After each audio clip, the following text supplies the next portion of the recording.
Daydream Believers, the Monkees story, is a 2000 film that 2000 made for TV Canadian film that isn't really entirely about the Monkees as a whole. It's just about when they first got to big, like when the TV show first came together, up until sometime after the TV show ended.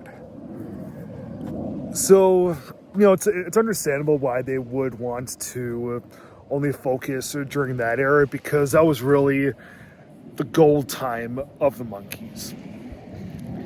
Now, I'll admit, I'm not really much of a Monkees aficionado, but I know like some of their solo things. I have seen quite a few Monkees episodes, and I do like the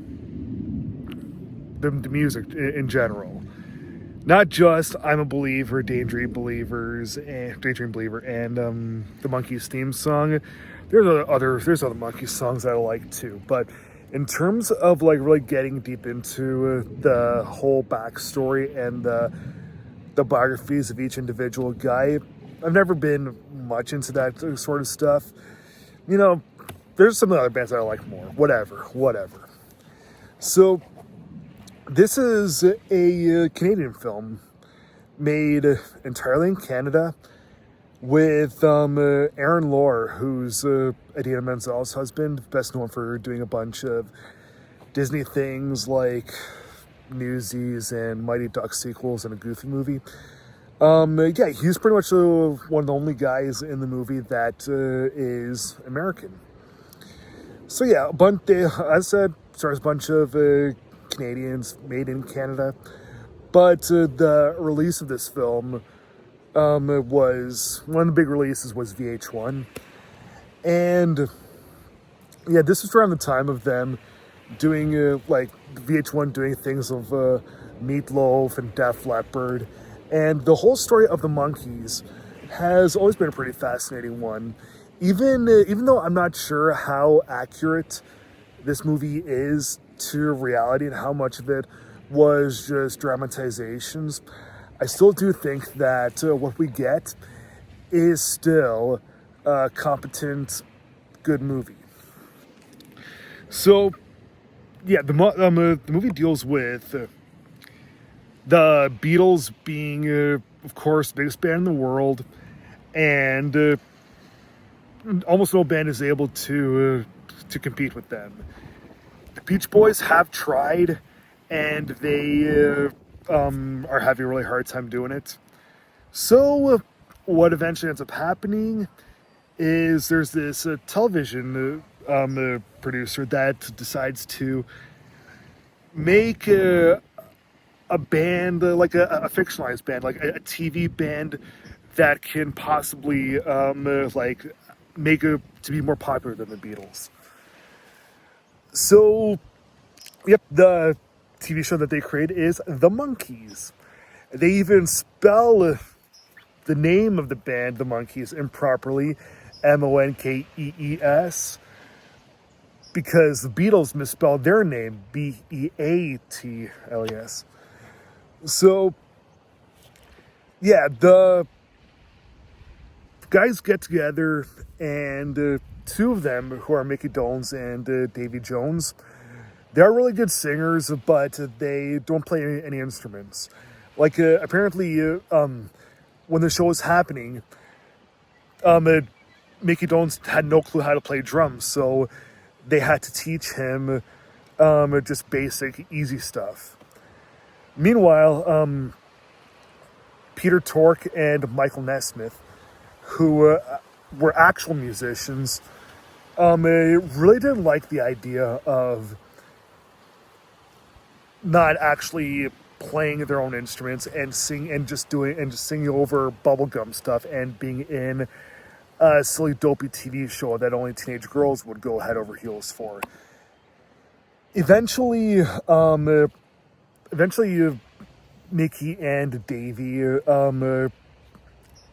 see, like, at first Mickey and Davy don't really see what the big deal is. Like, hey, they're popular. This is their big break. They're making a lot of money. They're getting good exposure. Of course, it's going to be a good stepping stone for them.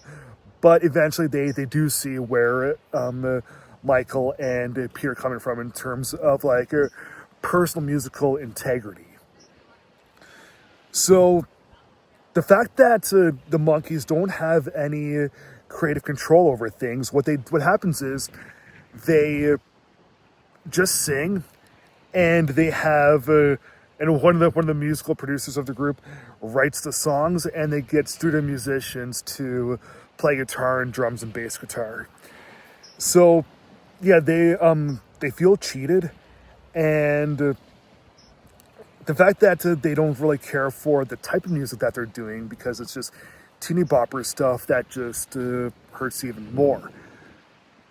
But, you know, that was back in the 1960s, okay? If you look back at teen music from back then as opposed to teen music now, Monkees are just so much better. All that bubblegum stuff from back then was a million times better. I mean, like, nowadays you have like Ariana Grande and Taylor Swift, Sabrina Carpenter stuff. Give me the Monkees any day. But of course, the whole idea of actual authenticity and wanting respect instead of just being poster faces, that was kind of a new thing back then. So the way that the movie is able to tackle all that stuff is really good. And the performances, they're good, but there's some scenes of where the acting is just, it seems hammy and forced. But I do think that all four of the performances are they're good, because they're, like, for the most part, because the guys look like their real Monkee counterparts. All except for Aaron Lohr, who plays Mickey Dolenz. As I said, Aaron Lohr has done lots of Disney things in the past, but he doesn't look at all like Mickey Dolenz. At least the way that George Stanchev was able to look like Davy Jones and L.B. Fisher, like Peter Tork. All that stuff was good, but yeah, Aaron Lohr just doesn't look like Mike. Just doesn't look like Mickey. But you know, eventually, even though there are some flaws here and there in terms of different things, and maybe the movie would have been better if it was longer, and it talked more about escapades after the TV show. Maybe it would have been better, but, you know, I still liked what I saw. It's not an amazing film, but it still is something that, it's lost treasure that I think is worth rediscovering. I mean, like, the Monkees they've never been as big as the Beatles.